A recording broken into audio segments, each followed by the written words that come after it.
Delayed health care, waits of more than 100 days, some of them even becoming deadly in Phoenix, Arizona.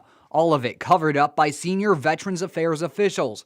Those details from a scathing report from the Veteran Administration Office of Inspector General led to firings and the resignation of VA Secretary Eric Shinseki. The service has been really great to me. Military veteran Tim, who didn't want to share his last name or have his face shown on camera, experienced delays at the VA firsthand. In 2007, Tim had been scheduled to take part in a treadmill test at the Roseburg VA to monitor his heart, but abruptly it was canceled. They called me the day before Thursday on the 2nd and said that they didn't have anybody available to administer the dye. At the time, Tim didn't think anything of it and figured it would be rescheduled. But less than 3 weeks later, he suffered from chest pain and shortness of breath. I almost had a massive heart attack, and I went into the hospital here in Grants Pass and received medical care. During that visit to Three Rivers, it was determined Tim had blocked arteries. According to these discharge papers, the VA hospital in Roseburg actually told Tim's doctors in Grants Pass they couldn't take him. They simply didn't have enough room. So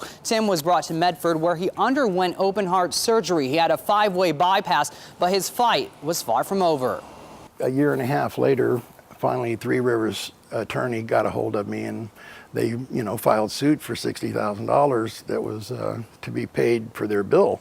A bill Tim says he couldn't afford, but because it was not at a VA hospital, Tim was responsible for making sure it was paid. My VA doctor told me to go to Medford, so it's not like I had a choice.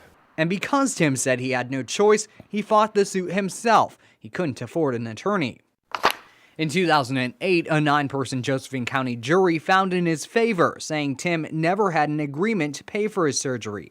We need some kind of healthcare system that is more viable. Now, 7 years after his heart surgery, Tim's changed the way he uses his VA benefits. Well, I use them as little as possible. Instead, preferring to look after his own health by eating right and making good lifestyle choices so he doesn't have to go through anything like this again.